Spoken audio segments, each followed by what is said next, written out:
Good evening, everybody. So it is Thursday evening, and it is the second part of our ultrasound journey. So I'm just waiting for Viv from Skinpharma to join. Viv's very prompt, and he was straight on it, so I didn't have to waffle too much. Hi, Rona. Thank you for joining. Lovely to see you. Hope you find it fairly interesting. Hi, Viv. Hi, Sunny. How are you doing? Yeah, I'm good. I was like, how long am I going to have to waffle for before it joins me? The first time I did a live, it was terrible. You know, I was waiting 5 minutes for the guests to arrive, and it was the very first live I'd done. So I was in a complete waffle state that night. Yeah, I am a little bit of a confession. So I started looking through reels, and it's just so addictive. So Yeah. for 5 minutes, I just lost track of count, and then I was like, oh my god, it's like 29 minutes past. I better get on.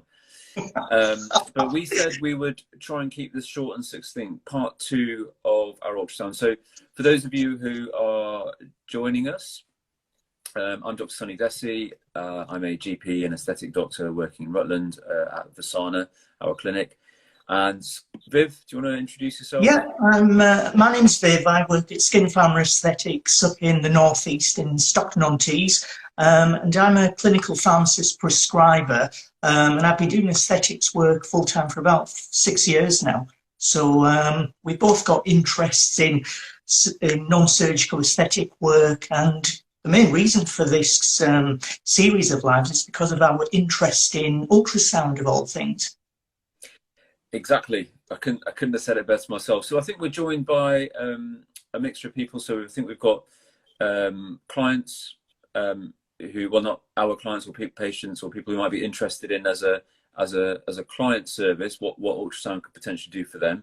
And then I think we're also joined by other clinical practitioners who are interested in, well, hopefully they're interested, which is why they're tuning in. I'll keep your attention of why we're using ultrasound in our non-surgical aesthetics clinic and our practice.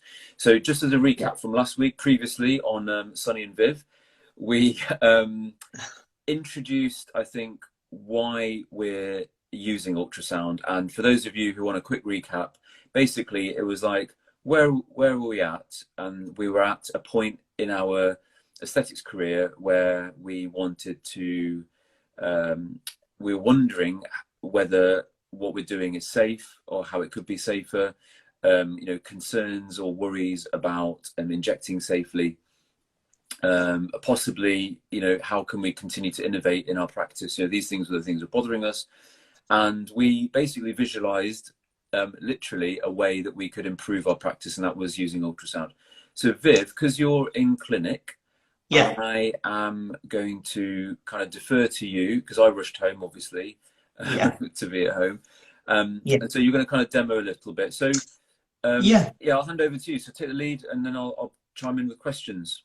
Yeah. Okay. So as you've said, we both wanted to get into the area of using an ultrasound scanner. So I got in touch with Bell, who are the UK distributor for Clarius. And Clarius are a Canadian company, I think they are, and they produce these portable ultrasound scanners. So Bell, who are made up of Rachel and Ben, two really nice individuals, they gave me information about the scanner. I did a bit of research myself, ordered it in January, and received it within a day or so. Managed to sort this out really fast.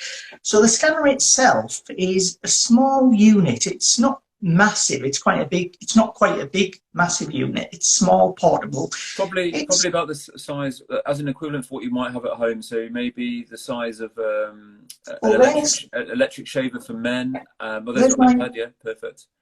There's my iPad Pro, and there's the scanner. So as you can see, it's not massive. It's quite a small thing. Viv, you've got an iPad Pro. Yeah, a few years old now. It's about 5 years old, actually. All right, there. I've just got a standard iPad. But anyway, I interrupted. you need to improve your technology, Sonny. That's what you need to do. Listen, I'm still on my Nokia 64. The thing about those Nokia phones is they're still going strong now. You know, even after 20 or 30 years. Interestingly, the ultrasound scanner is probably the size of two Nokia 6410s on top of each other, aren't they? So it's Yeah, quite yeah. handy. Yeah, but go on. I interrupted. Go on. No problem. So it's a small enough unit, it's not massive, easy enough to hold, portable, wireless, there's no wires connected to it. And basically this will allow us to scan any part of the body and allow the image to be seen on the likes of an iPad Pro, an iPad, Android, mobile phone. And it just basically uses an app. You've got an app that you can download on your device, and the scanner will connect wirelessly to it within a minute or so, quite quickly. It comes with a battery, so you have small portable batteries that are used with it, really small little things. That's the scanner itself. There's a battery. Comes with a little charger, just a mini, I think it's plugged into a little micro USB socket, and that connects up to a USB charger. Battery charges up, takes probably about an hour or so to charge, maybe a bit longer. And the battery will basically just plug straight into the scanner, just a simple click. And if I can get it in the right place, it basically just clicks in, and that's it. Light on, starts up. So that's the actual... So I was going to ask a couple of questions about that. So in terms of the packaging that it comes in, I mean, yeah, this is going to sound really random, but you know, Bell, who ship it out, and by the way, for anyone who's watching, we're not paid by Bell, we're not commissioned by Bell. Obviously, we're always open to speaking gigs, and that's joking. But we're not collecting commission, because it's starting to sound a little bit like a QVC channel, where then we're going to the price is going to flash up. But what I did like about when it was delivered, the packaging, it's just really compact, and there's not a lot of wastage. So that it's sustainability wise, it's quite good. But that's literally plug and play, isn't it?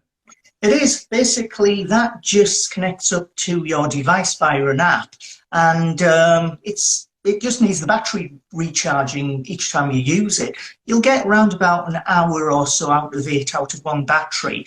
There is other additional bits of hardware that you can get an additional charger, which the unit, the actual scanner with the battery will sit in. So that just drops in and you can charge it in there. And you've got additional batteries if you want. You can buy extras, and you can plug that into the dual charger as well. So you can charge two batteries up at the same time.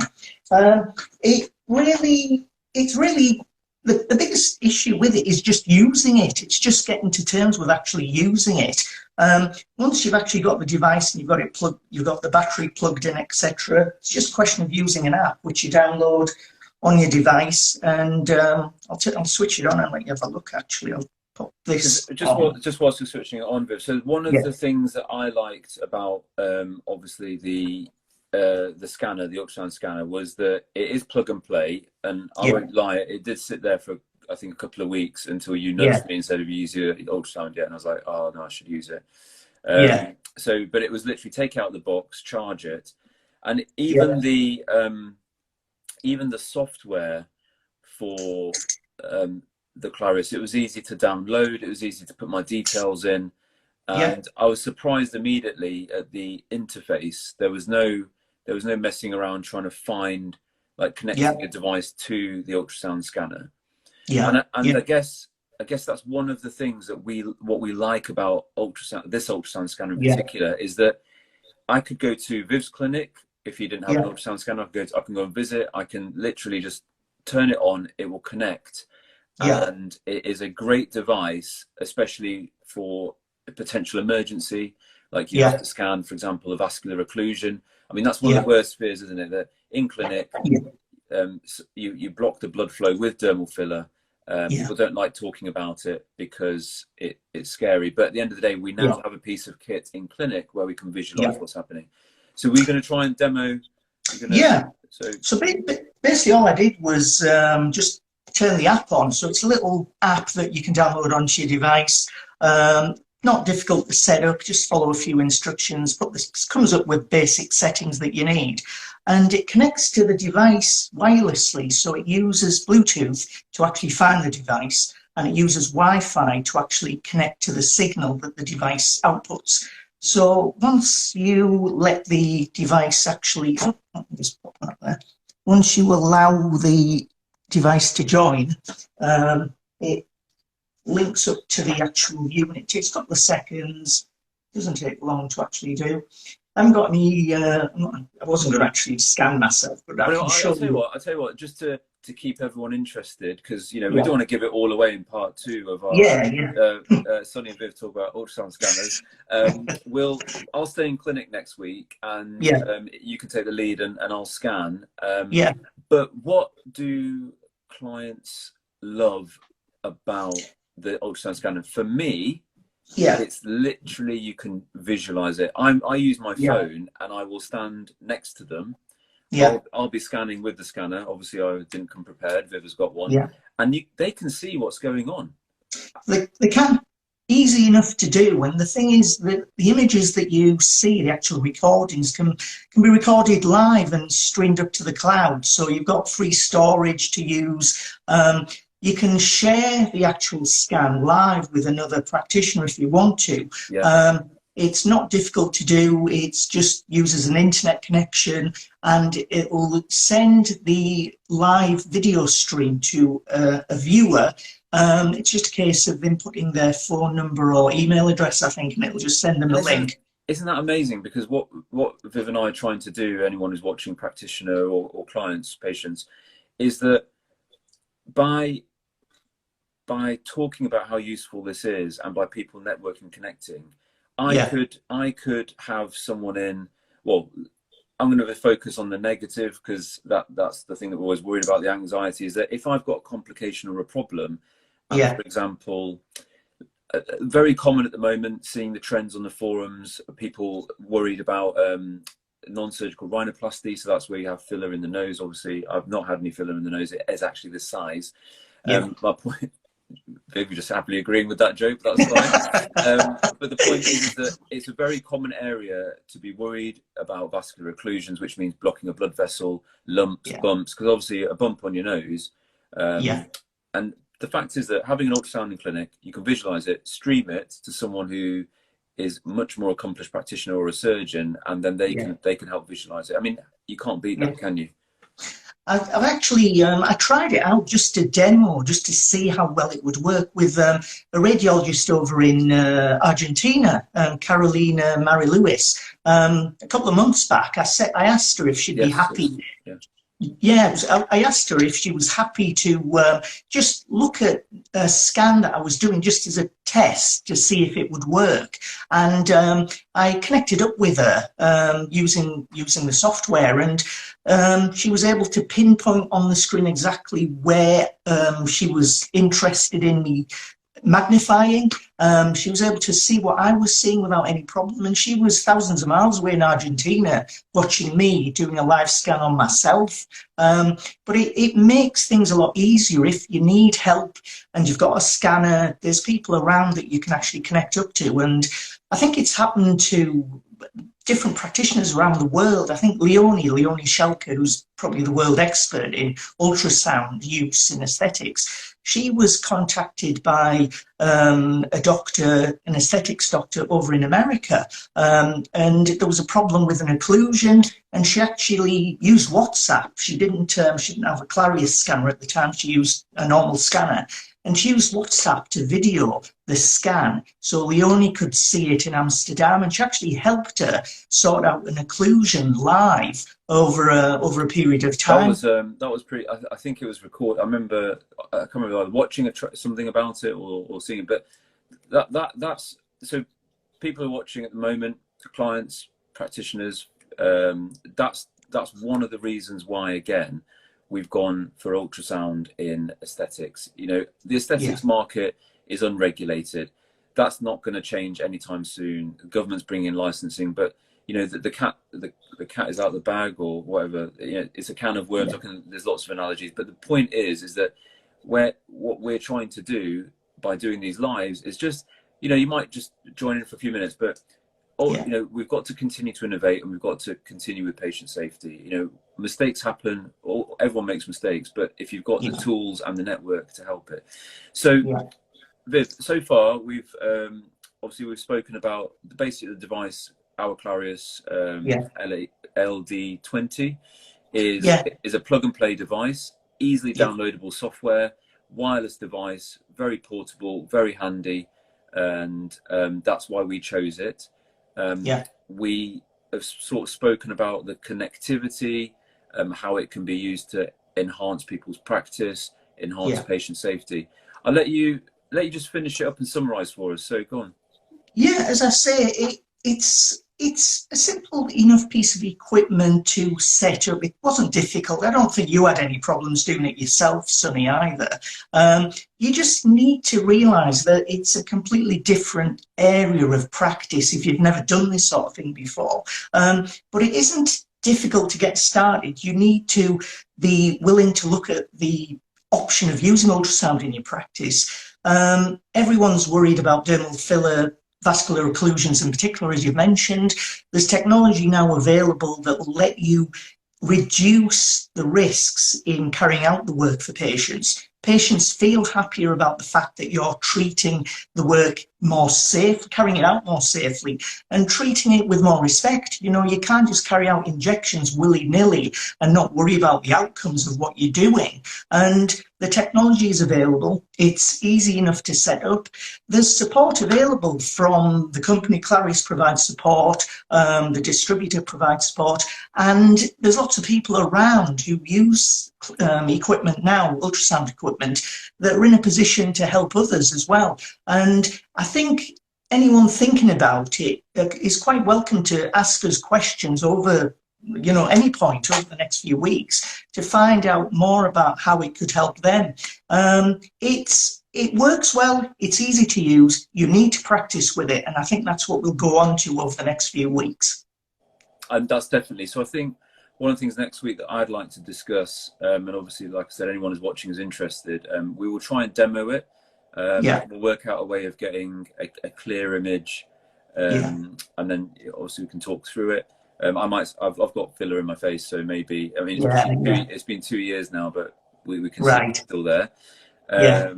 And what I was going to say was, just as a last point, I watched something very interesting, I think 2 days ago, where they were, you know, we talked about fillers, but actually someone was describing how in older patients you don't always get the best effect, the wrinkle smoothing effect with botulinum toxin type A, and it's like, are you actually injecting into the muscle? And guess what? They ultrasounded and they could visualize. Did you watch it as well? I did. I think I did see some of that. Well, I've seen a few of these videos. But the latest video I saw was actually Leonie Schelker, who was injecting into the DAO, depressive angular oris muscle, just below the mouth. It's a very small muscle, but she used guided ultrasound to actually inject toxin into the muscle, and it helps with a downturned mouth. You can use that for masseter reduction as well, wide set jaw muscle treatment using toxin. There's a lot of uses for the ultrasound. This one was actually different then. So this one was that a lot of in our forums, because obviously there's a lot of communication there. So the forums, for anyone watching who's interested, is where practitioners raise a problem or a question. And one of the problems that a lot of people encounter is with older patients, maybe, I mean, it's not old, but 40s and above, late 40s, is that you don't always get that tight result of the front of the forehead, that not necessarily frozen, but the tightness of the skin. And the question is whether when you're injecting, are you injecting deep enough? Because when we're taught to inject, we're taught to inject little blebs of botulinum toxin type A in the forehead. But you know, you have to get it into the muscle. And someone was able to demonstrate with ultrasound that they weren't actually getting anywhere near the muscle. It was actually all more superficial, actually, by injecting a bit deeper. And again, you know, if you didn't have an ability to visualize that, you wouldn't be able to answer those sort of questions. And it's a common question that's raised by, you know, patients and clients, that I'm not getting that same effect. What's going on? And there's only so many times you can say, well, you're older, your skin's less elastic, you know, but it's handy. So anything else to add to today's part two? I think really, it was really just to show you the basic, show viewers just what was involved in receiving equipment, what you get with it.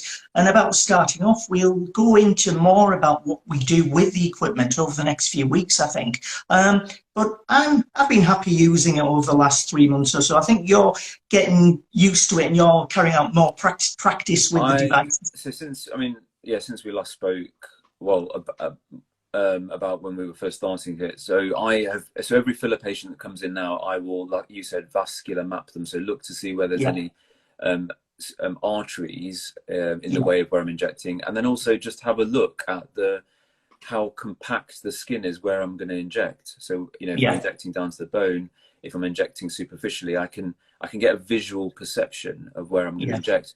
I mean, it adds on an extra 5 minutes, maybe 10 minutes onto my injecting time. But you know what? It makes me feel good, and it's it's good for the patient to see, the client to see, because they're looking at where we're going to inject, and they can then understand better themselves. So, we've got Carolina actually joining us from Argentina there, Sunny. So I was just going to say hi to you, Carolina. Okay. Really nice of her. But even today, just to finish off, I was doing a lot of lip work. I specialise in lip treatments, and I was using the scanner on every patient to look at the blood flow around the mouth, around the top and bottom lip. And so variable, you don't realise how much variability there is between one patient and another. You assume you can inject the same way in every single patient, and you're never taught any differently. You just taught the bare anatomy about where to avoid and where to place the filler.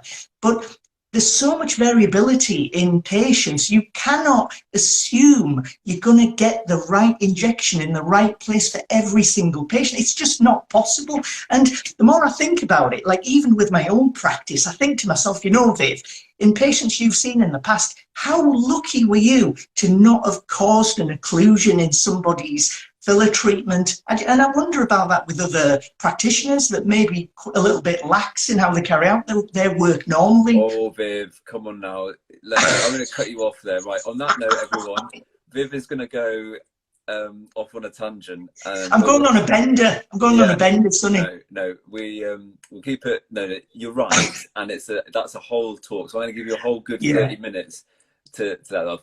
So Amy from AL Medical Wellness has kindly said that just remind everyone when we're next going to be on. So guys, this is weekly. It's every Thursday at about 8:30.